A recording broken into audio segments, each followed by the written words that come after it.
Hi, everybody. This week we're talking about the secret to how to lower your international accommodation fees and have comfort in your life and maybe have some doggy snuggles and some kitty purrs as you travel around the world. Stay tuned. Where are we this week? We are still on Peaks Island, Maine, and we're at a Housesit right now and having a great time. And before we get started into this video, I'm Steve. This is Chris. We are Eat, Walk, Learn, and we're so happy that you joined us today to talk about house-sitting. And we're also full-time travelers who live a nomadic life. Yeah, we're full-time travelers. That too. Yeah, so house sitting, wow. A lot of people really don't know what house sitting is, and we are actually talking about it as part of our series. If you've been following along, we had this series, Your Nomad Adventure Starts Here. We're about 4 or 5 episodes into this series, and the whole purpose of this series is to help you launch your nomad life. So if you've been following along, we started at about 2 years out on a timeline to your nomad life. We're now talking about you're around 6 months out from your nomad life, and you're probably, you've been cogitating on where you're going and how you're going, and you're thinking about the fun parts of once you launch and also the difficult parts of how to get rid of your things. But one of the things you also need to be talking about is this strategy of house sitting. What is house sitting? Well, house sitting is an equal exchange of services. Basically, people around the world go on vacation and they need somebody to stay in their home and typically take care of their pets and take care of their house while they're gone. And we're more than happy to do it. Yeah, because there's a lot of people who think house sitting is like this complicated thing, and we have simplified it can be, but we've simplified house sitting into the way we do it, and that is we use a website called Trusted House Sitters. We'll put a link below.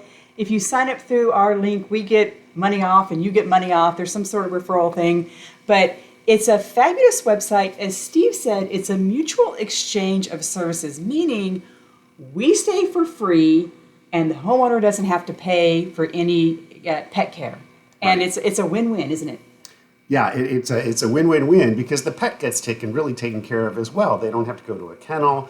They get, nice, friendly people like us to take care of them and take them for walks. And so it really is, there's just so many benefits to it. And we thought we'd run down, some of the benefits. And this actually will probably not even fit on one video. We'll probably have to do another video because we want to tell you exactly how to. Because remember, in this kind of series, you're 6 months out, and we talk to a lot of people that were traveling full time like we are, and they find out about our house sitting, and they're like, well, how do I get into that? Well, the quick answer is you should have thought of that before you started. Right. You started traveling because it takes some time to get yourself established. Right. There is a long timeline, a long tail to getting house sitting working for you.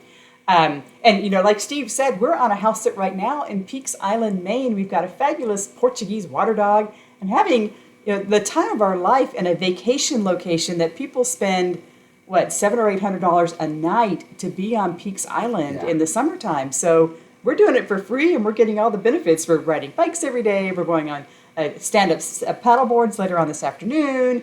We've been to live concerts. We've been to local events and lecture series, and enjoying lobster at the local rate rather than at the tourist rate. So, you've been enjoying lobster. I haven't been enjoying lobster, but anyway, so like I said, this is a 2-part video. We'll get into the actual how-to in the next video, but what we're going to do today is convince you that this is what you need to do.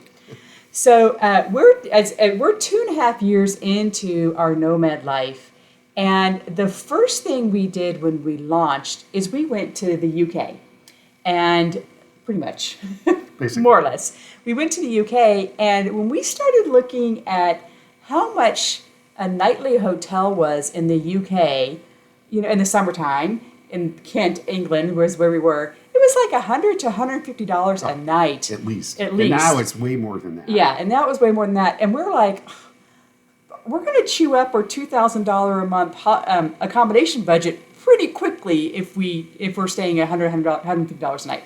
So we looked into house sitting, and we determined that by saving, our first year, how many nights did we stay in a house sit? Yeah, so we've been on the road for 2 years. Our first year, we spent 160 nights almost half our year Right. doing house sits. And if you just take 160 and say, that's worth $100 a night if you were to stay in a hotel, let's say, or something like that. I mean, that's $16,000. Right. And in our first year, we were in a lot of Western European countries. We were in Mexico too, but a lot of the places, were at least $100 a night. And then our second year, how many nights were we in house sits in our second year? It was 50 nights, which is still significant. It was a lot less than our first year. And a lot of that is because we were in Southeast Asia, where accommodations is really affordable and really didn't make sense to try to find house sits while we were there. Right, and so, for $50 a night, you can live pretty luxuriously in Southeast Asia. So even though we were in 60 house sits, or 50 house sits, right, that was right, $3,500 or something value to that. But nonetheless, the point is that if there's this is a good strategy for how to manage your accommodation budget by getting into house sits. So the first benefit then, as we're talking about, is this ability to just save a lot of money. And the second benefit is you often end up in much nicer places than you probably would have paid for. I mean, for example, we're in a 4-bedroom, 1-bath house right now. Yeah. Prime location in the middle of Peaks Island, or near all the happenings of Peaks Island. There's no way we could afford to stay here. If this were an Airbnb, it'd be $500 a night easily. Yeah. So some of the other places that we stayed with Airbnbs, we were in London. We were in a beautiful olive grove in Spain. With house sitting. With house sitting, yes, with house sitting. A beautiful olive grove in Spain. We were in Ajijic, Mexico. It's a great expat retirement place on the second largest lake in Mexico. One of my favorites was Naples, Italy. Oh, yeah. Overlooking the Mediterranean, this gorgeous house overlooking the Mediterranean. So, I mean, you end up in really nice places. And I don't know, I don't know how many house sits we've stayed in, but how many do you think have been awful? Like, we're like, oh God, we wish we hadn't done this house sit.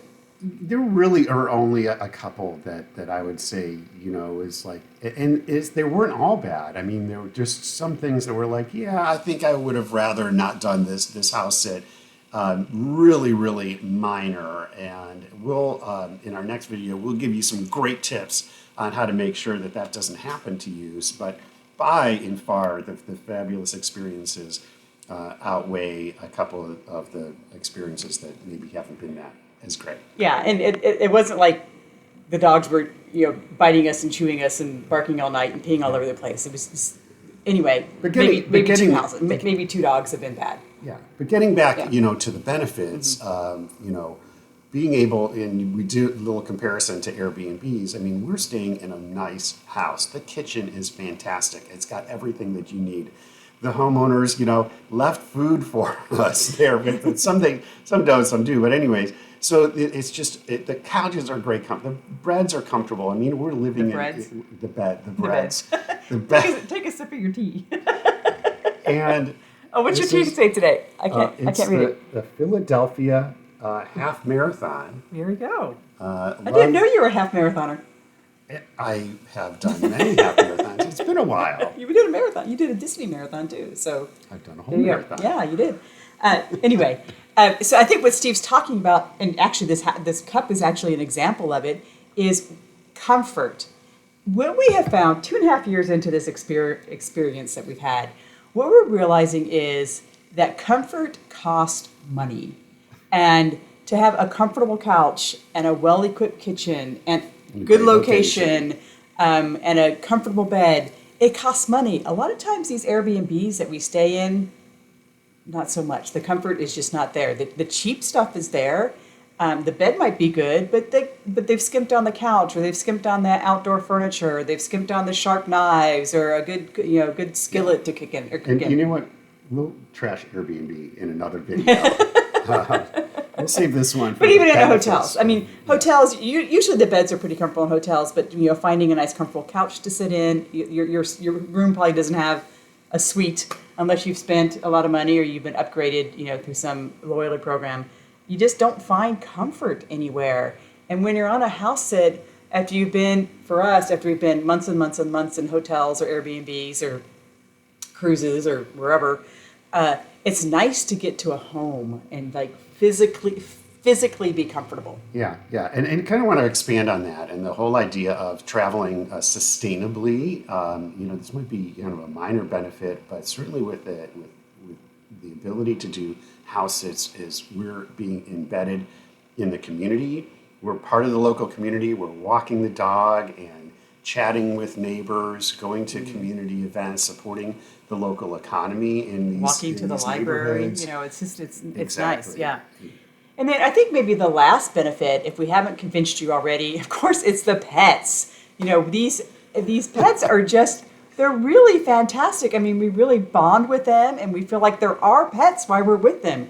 When we leave a house sit, we miss the pets. We think about the pets. We feel like we've, made a connection with an animal, whether sometimes it's a horse or a turtle or a hamster or a cat or a dog or a bird.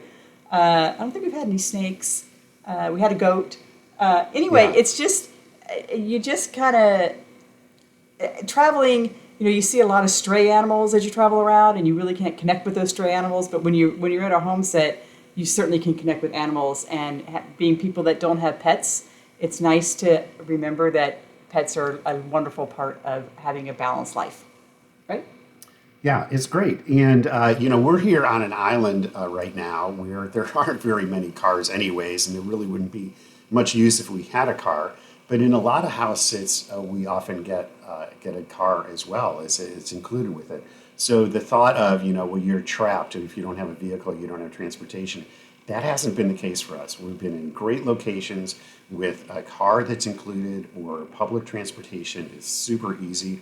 The one that I'm thinking about last summer in Dublin, Yeah. where the bus stop was literally in front of the house. I mean, you literally walk out the driveway, and there was jump on a bus and take it to the center of town or wherever you wanted to go in Dublin. And Dublin's got great transportation. So key benefits. And again, in our next video, we'll talk about here are some of the tips to make sure you get those great locations and you know the right questions to ask in order to have the right accommodations and the right transportation. Yeah, so to make sure you don't miss that video, subscribe and click the like button and you'll get a little notification for when that video goes live. We hope you are liking this series of Your Nomad Adventure Starts Here. What we have upcoming in this series is medical care or medical insurance, medical care, cruising as a strategy as well. So if you've got some questions and some requests for videos that you would like to do about this whole Nomad Adventure Starts Here series, let us know. Cue them and we will cue those up as we come through the series and you'll watch and join along with us. See you next week.